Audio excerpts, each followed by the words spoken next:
今日は前回ご紹介したひよこ豆の粉末ベーサンを使ったインドの家庭料理ベーサンチーラのアレンジバージョンを2種類ご紹介します。ベーサン×ベジタブル。ベーサンはハイプロテインで腹持ちも良く、一緒に加える野菜は混ぜて焼くことでかさが減るので、チーラ1枚で思った以上にたくさんの野菜も摂取でき、特にダイエット中の方やベジタリアンの方にも満足のいく1枚だと思います。朝食におすすめですよ。今回はこれらの野菜を使用します。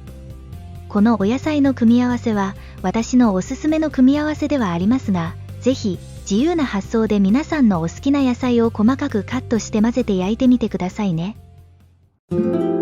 では早速作り方です。一つ目のアレンジチーラは元気食野菜たっぷりのベジベーサンチーラを作ります。3、4枚の分量です。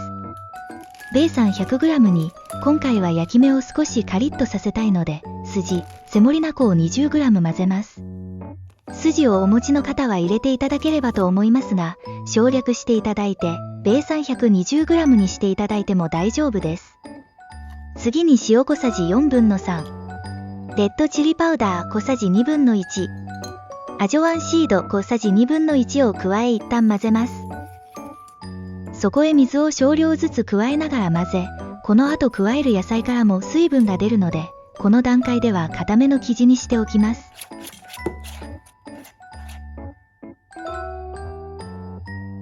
加えるお野菜は青唐辛子2本。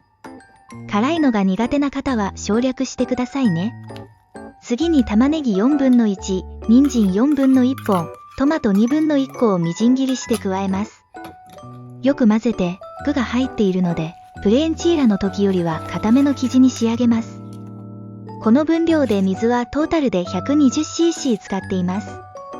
目安としてお伝えしていますが、目で見てこのくらいの生地具合になれば計量せず、水の量はアバウトで大丈夫です。あとはよく混ぜたら、温めたフライパンに少量の油を引き、生地を流し込みます。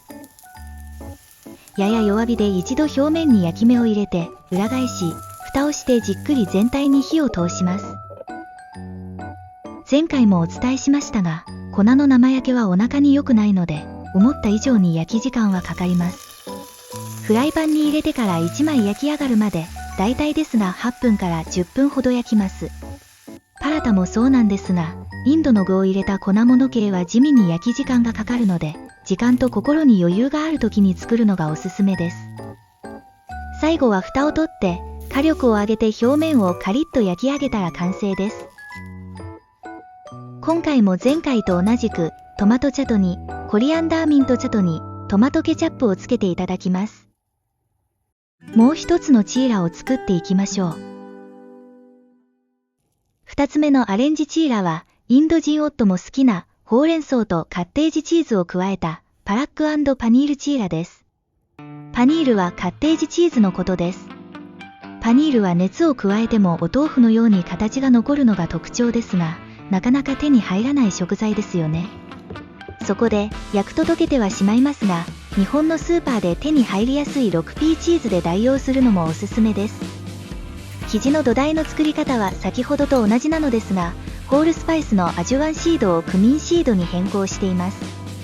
なぜなら、ほうれん草とクミンは相性が良いなと感じるからです。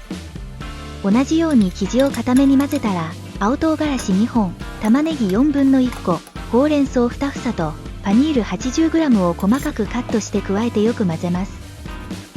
そしてフライパンで同様に焼きます。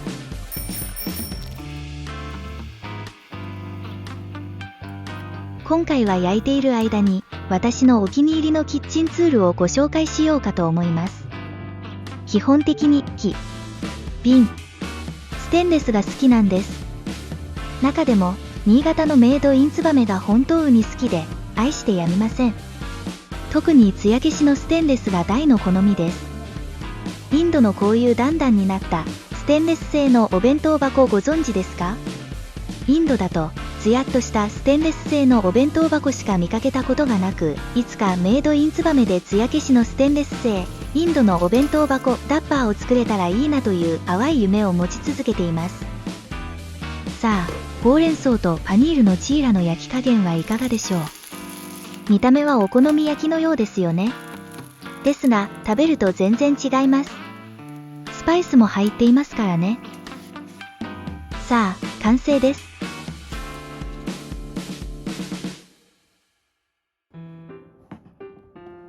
いかがでしたか？今回は前回に引き続き、高タンパク質で食物繊維、ミネラルが豊富で、グルテンフリー食材のひよこ豆の粉末、ベイサンを使った2種類のアレンジベイサンチーラのレシピをお届けしました。どちらも素朴でシンプルな味ですが、よく噛んで食べるといろいろな野菜の旨味を感じる野菜たっぷりのベイサンチーラです。前回の動画を見て、もしベイサンを購入された方がいらっしゃいましたら、こちらのレシピもよかったら試してみてくださいね。これで2種類のアレンジベイサンチーラ作りは完。今回も最後までご視聴くださり、ありがとうございました。また次回の動画でお会いしましょう。フィルミレンゲージ。